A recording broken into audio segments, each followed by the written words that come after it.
On the battlefield, buying time to treat casualties is critical. The military is constantly studying ways to treat battlefield emergencies. Their innovative research is resulting in new technologies that allow rescuers to predict shock earlier and to treat it in new ways.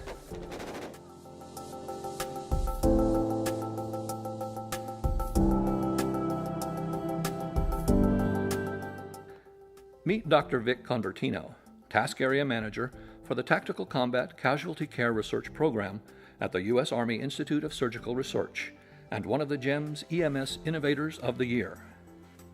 Hemorrhage is the #1 cause of death on the battlefield. Shock is extremely serious because it is common. It needs to be treated rapidly and effectively, certainly in individuals who are hemorrhaging severely. It's a precursor to death. It's an indication that the body has lost its ability to compensate and it needs some help with intervention. And every episode of hypotension increases the patient's chance of dying. The research study that we've been conducting uses lower body negative pressure, a device here behind me that simulates hemorrhage and the hemorrhagic shock that occurs in humans. The LBNP works by having a negative pressure being created below the waist when the human subject is in the chamber, and that takes blood from the head and the heart and it redistributes it to the lower body, and that reduction in blood volume to the head and the heart creates a physiology that looks just like hemorrhage. Using the LBNP model, Dr. Convertino and colleagues developed cutting-edge technology called the Compensatory Reserve Index, or CRI. The CRI non-invasively analyzes multiple parameters of the arterial waveform and plugs them into an algorithm that can then predict which patients are decompensating, even before their vital signs begin to change.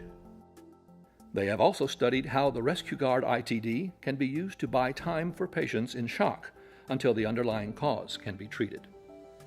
The U.S. Army Institute of Surgical Research chose to study the ResQGARD because it does what we want to do with regard to treating combat casualties with severe hemorrhage and hypotension. That is, it provides increased perfusion and therefore oxygen delivery to the tissue and can extend the time, buy us time to get a casualty to a hospital alive. The ResQGARD provides a small part of therapeutic resistance.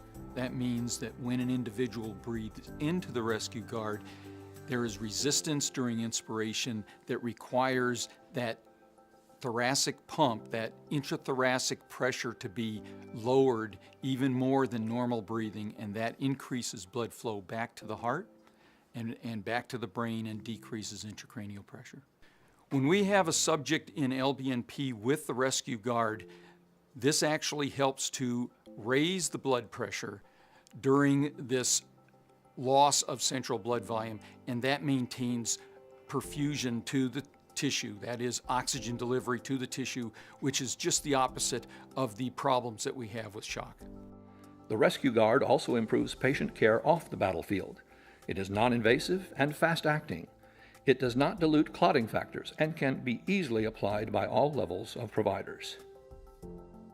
The ResQGARD provides the EMS and fire department communities with an easy way, non-invasive, to manage hypotension in patients, particularly those who may be going into shock.